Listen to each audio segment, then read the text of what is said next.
మన చిన్న పిల్లలకి ఒక మెచ్యూరిటీ స్టార్ట్ అవుతున్న పరిస్థితుల్లో, సమాజాన్ని అర్థం చేసుకున్నటువంటి పరిస్థితుల్లో మన పిల్లలు మాట్లాడే మాట నేను డాక్టర్ అవుతాను అని, లేదా కొంతమంది ఇంకా కాస్త ఆలోచన ఉన్నటువంటి పిల్లలు కలెక్టర్ అవుతాను అని.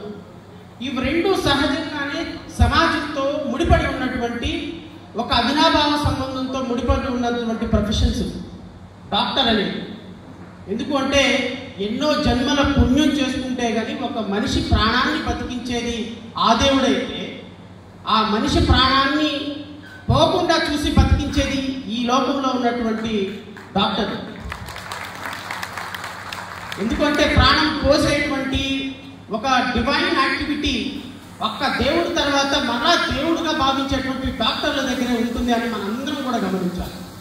ఈరోజు నాకు తెలిసినంత వరకు దళిత కులాల్లో, బీసీ కులాల్లో, ఎస్టీ కులాల్లో, ముస్లిం కులాల్లో చాలా తక్కువ మంది డాక్టర్స్ నిజంగా వాళ్ళ స్థాయికి తగ్గ పర్ఫార్మెన్స్ చేస్తున్నారు అన్న విషయం మాత్రం మనం అంగీకరించి తీరాల్సింది. ఎందుకు అంటే సోదరులారా, ఒక డాక్టర్ వృత్తి చదవాలి అంటే ప్రైవేట్ కాలేజీలో రమారని కోర్సు కంప్లీట్ అయిపోయే లోపు పేమెంట్ సీట్ అయితే 20 నుంచి 15 నుంచి 20 కోట్ల రూపాయలు ఖర్చు పెట్టాల్సిన పరిస్థితి ఉంది. 20 కోట్లు ఖర్చు పెట్టి డాక్టర్ అయిన తర్వాత ఏం చేద్దాం? డాక్టర్ తర్వాత ఏం చేద్దాము అంటే ఒక హాస్పిటల్ పెట్టాలి. హాస్పిటల్ పెడితే వస్తారా మామూలుగా? హాస్పిటల్లో ఎన్ని అధునాతమైనటువంటి ఇన్ఫ్రాస్ట్రక్చర్ ఉండాలి. ఒక స్కానింగ్ మిషన్ మాత్రమే 2 కోట్ల నుంచి 3 కోట్ల రూపాయలు ఉంటుంది ఒక హాస్పిటల్. ఒక ల్యాబ్ పెట్టాలి అన్నా, ఒక హాస్పిటల్ ఇన్ఫ్రాస్ట్రక్చర్ పెట్టాలన్నా, ఒక ఆపరేషన్ థియేటర్ పెట్టాలన్నా, ఒక హాస్పిటల్కి పర్మనెంట్ బిల్డింగ్ కట్టాలన్నా, హాస్పిటల్లో స్టాఫ్ని రిక్రూట్ చేసుకోవాలన్నా రమారని ఒక హాస్పిటల్ 50 నుంచి 60 కోట్ల రూపాయలు ఖర్చు పెట్టందే ఒక హాస్పిటల్ ఒక రాజమండ్రి, కాకినాడ లాంటి ఒక సి అండ్ బి కేటగిరీ సిటీస్లో పెట్టలేని పరిస్థితి. సో ఎస్సీలు కానీ, ఎస్టీలు కానీ, బీసీలు కానీ, మైనారిటీలు కానీ, అగ్రవర్ణాలలో ఉన్న నిరుపేదలు కానీ, I'm not talking about only SC, ST, BC, I'm talking about even బ్రాహ్మిన్స్లో ఉన్నటువంటి నిరుపేదలు, వైశ్యాస్లో ఉన్నటువంటి నిరుపేదలు, కమ్మవాళ్ళలో నిరుపేదలు, రెడ్డిలో ఉన్నటువంటి నిరుపేదలు, ఇలాంటి వాళ్ళందరూ డాక్టర్ వృత్తి చదివి ఏ అపోలో హాస్పిటల్లోనో, ఏ కామినీ హాస్పిటల్లోనో 2 లక్షలకో 1,50,000కో జీతాలకి ఉద్యోగాలు జాయిన్ అయిపోతూ ఉంటారు. హాస్పిటల్ పెట్టే స్థాయి మన పిల్లలకి ఆర్థికంగా ఉండదు. ఇలాంటి వైద్య విద్యని అదృష్టం కొద్దీ మనకి రాష్ట్రం విడిపోయిన కారణంగా ఈరోజు ఇంత సీరియస్గా మెడికల్ విద్య మీద ఎందుకు శ్రవణ్ కుమార్ మాట్లాడుతున్నారు, ఎందుకు వైఎస్ఆర్సీపీ మాట్లాడుతుంది, ఎందుకు సిపిఐ సిపిఎం మాట్లాడుతుంది, ఎందుకు ఆమ్ ఆద్మీ పార్టీ మాట్లాడుతుంది, ఎందుకు దళిత సంఘాలు మాట్లాడుతుంది, ఏంటి వీళ్ళకి వచ్చినటువంటి పీపీపీ మోడల్లో వచ్చినటువంటి ప్రాబ్లం ఏంటి, పీపీపీ మోడల్లో వచ్చినటువంటి ప్రాబ్లం ఏంటో ఎవరికి అర్థం కావటం లా. అసలు పీపీపీ మోడల్ అసలు ఇంకొక ఆయన అంటాడు తెలుగుదేశం పార్టీ కూటమి ప్రభుత్వం నుంచి, అసలు మెడికల్ విద్య అవసరం లేదండి, ఇది ఓన్లీ ప్యాషన్, అసలు ఈ మెడికల్ విద్య వల్ల అన్ని అనర్థాలే, అసలు మెడికల్ విద్యను ఎత్తేసారు. గౌరవనీయులైనటువంటి హోమ్ మినిస్టర్ అనిత గారు పొద్దున్న లెగిస్తే పవర్ పాయింట్ ప్రజెంటేషన్ ఇచ్చేసి పీపీపీ కూడా ఎంత గొప్పదో చెప్తుంది. ఇంకొక ఆయన ఉన్నారు ఆరోగ్య శాఖ మంత్రి. ఆరోగ్య శాఖ మంత్రి కేవలం మా ఇన్ఫ్రాస్ట్రక్చరు, ప్రాపర్ ఫెసిలిటీసు, ఫ్యాకల్టీ లేని కారణంగా వీటిని పీపీపీని 33 సంవత్సరాలకి మేము వీటిని లీజ్ చేస్తున్నాం ప్రైవేట్ వ్యాపారులకి, మెడికల్ కాలేజెస్. అంటే ఎంత దారుణంగా ప్రభుత్వం ప్రజలను మోసం చేస్తుంది అనేది ప్రజలకి ఖచ్చితంగా వివరించి చెప్పాలి.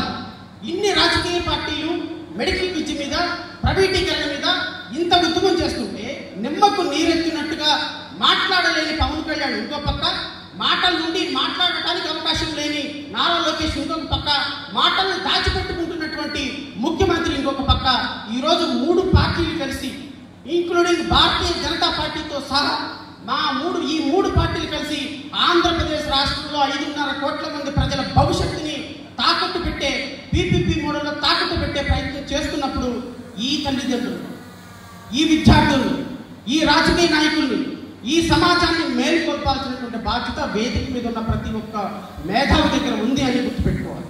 దానికోసం మాత్రమే ఈరోజు ఇంతమంది మేధావులు ఈరోజు ఇక్కడ కూర్చొని ఒక సదస్సు ద్వారా ప్రపంచానికి ఒక ఒక మెసేజ్ ఇవ్వాలనేటువంటి ఒక ఒక ఒక అభిప్రాయం, ఒక ఆతృతతో ఈరోజు ఇంత కష్టపడి మా స్థాయికి తగ్గట్టుకోకుండా, మా స్థాయి లేకపోయినప్పటికీ కూడా ఇంతమందిని ఇక్కడ కూర్చోబెట్టే ప్రయత్నం చేశాం. ఎందుకు సార్? ఏమవుతుంది పీపీపీ మోడల్లో? ఏమవుతుంది పీపీపీ మోడల్లో? ప్రైవేట్ వాళ్ళు వస్తారు, కాలేజీ కట్టేస్తారు, వాళ్ళు 33 సంవత్సరాలు ఉంటారు. It can be extendable another 33 years, 66 years వాళ్ళ దగ్గర ఉంటుంది. What is wrong? ఏమవుతుంది పీపీపీ మోడల్లో? ఇది ప్రతి ఒక్క సామాన్యుడి మధ్యలో మెదిలే ప్రశ్న. దీనికి మనం సమాధానం చెప్పి తీరాలి ఈ సభ నుంచి. ఒక 5 నిమిషాలు మాత్రమే నేను తీసుకుంటే, ఎక్కువ తీసుకుని, ఎందుకంటే పెద్ద పెద్ద మేధావులు. సో గవర్నమెంట్ రన్ చేసే పరిస్థితుల్లో గత ప్రభుత్వం ఆల్మోస్ట్ చాలా కాలేజెస్లో 5-6 కాలేజీల అడ్మిషన్స్ ప్రక్రియ కొనసాగింది.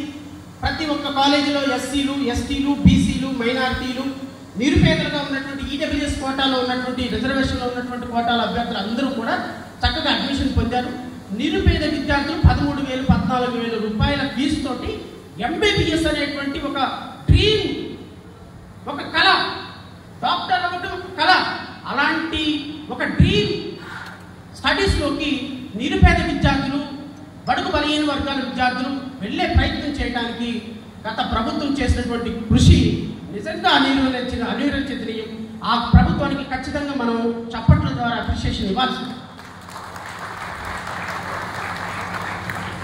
అయితే గవర్నమెంట్ మారిపోయింది. సరే, ఎవరి ద్వారా మారిందో మీ అందరికీ తెలుసు. మంచి చేసిందా, చెడు చేసిందో మీ అందరికీ తెలుసు. గవర్నమెంట్ మారటానికి మనందరం చేసినటువంటి కృషి, మనందరం చేసినటువంటి ప్రయత్నం కూడా మీ అందరికీ తెలుసు. దాంట్లో ఈ రోజు వరకు మన దగ్గర ఉన్నటువంటి మెడికల్ సీట్లు కేవలం 6,000 మాత్రమే రావాలి. 6,000 మెడికల్ సీట్లలో మాత్రమే 5.5 కోట్ల మంది ప్రజలకు సంబంధించినటువంటి విద్యార్థులు అంటే కళ్ళు మూసి కళ్ళు చేసేలోపు ఒక సంవత్సరంలో 6,000 మంది డాక్టర్లు మాత్రం బయటకు వస్తున్నారు. ఎంతమంది డాక్టర్లు ఆంధ్రప్రదేశ్లో ఉంటారు? ఎవరికి తెలియదు. ఎంతమంది ఫారెన్ వెళ్ళిపోతారు? ఎవరికి తెలియదు. ఎంతమంది హైదరాబాద్ వెళ్తారు, చెన్నై వెళ్తారు, బెంగళూరు వెళ్తారు? ఎంతమంది ట్రైబల్ ఏరియాలోకి వచ్చి, రూరల్ ఏరియాలో మన రాష్ట్రంలో చదువుకున్న 6,000 మంది డాక్టర్లు ఎంతమంది ఇక్కడ ఉంటారు? ఎవరికి తెలియదు. ఎందుకు అంటే చదువుకున్న డాక్టర్లు అందరూ డబ్బుల స్థాయిని బట్టి ఫారెన్ వెళ్ళిపోయే వాళ్ళు ఉంటారు, హైదరాబాద్ వెళ్ళిపోయే వాళ్ళు ఉంటారు, కొత్త హాస్పిటల్ పెట్టుకునే వాళ్ళు ఉంటారు.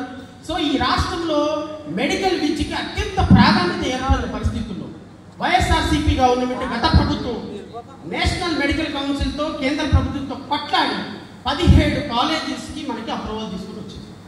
ఈ 17 కాలేజీల్లో రమారమి 4,250 సీట్లు, కొత్త సీట్లు వస్తాయి. అంటే 4,250 కొత్త డాక్టర్లు ఈ రాష్ట్రంలో గత ప్రభుత్వంలో తీసుకొచ్చిన మెడికల్ కాలేజీల వల్ల బయటకు వచ్చే అవకాశం ఉంది.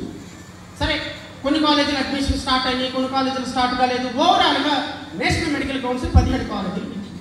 17 కాలేజీల్లో రమారమి 14 కాలేజీలు గవర్నమెంట్ కాలేజీ. సో గవర్నమెంట్ కాలేజీగా కేంద్ర ప్రభుత్వం నేషనల్ మెడికల్ కౌన్సిల్ అప్రూవల్ ఇచ్చింది. సహజంగానే మెడికల్ కాలేజెస్ గవర్నమెంట్ కాలేజెస్ కింద అప్రూవల్ ఇవ్వాలి అంటే చాలా కష్టం. ఎందుకు అంటే ప్రైవేట్ మెడికల్ కాలేజీల వాళ్ళు డబ్బులు కట్టి, లంచాలు కట్టి మెడికల్ విద్యని వ్యాపారంగా మారుస్తారు. కాబట్టి నేషనల్ మెడికల్ కౌన్సిల్ రిస్ట్రిక్ట్ చేస్తూ ఉంటుంది. ఓన్లీ గవర్నమెంట్ వాళ్ళకి మాత్రమే అప్రూవల్ ఇస్తుంది. ఆ గవర్నమెంట్ కూడా ఎంతో కష్టపడి డబ్బులు మేము ఖర్చు పెడతాము వైద్యం మీద అని అవగాహన ఉన్నప్పుడు మాత్రమే నేషనల్ మెడికల్ కౌన్సిల్ అప్రూవల్ ఇచ్చే పరిస్థితుల్లో గత ప్రభుత్వంలో జగన్మోహన్ రెడ్డి గారు ముఖ్యమంత్రి అధ్యక్షతన రమారమి 5,600 కోట్ల రూపాయలు మేము వెచ్చిస్తాము అని బడ్జెట్ శాంక్షన్ చూపించిన తర్వాత ఆంధ్రప్రదేశ్ రాష్ట్రానికి మెడికల్ కౌన్సిల్ 17 మెడికల్ కాలేజీలకు అప్రూవల్ ఇచ్చింది. ఈ గవర్నమెంట్ మెడికల్ కాలేజెస్లో అడ్మిషన్ స్టార్ట్ అయితే రమారమి ఒక 4,000 సీట్లు ఉంటే, 4,200 సీట్లు ఉంటే 4,200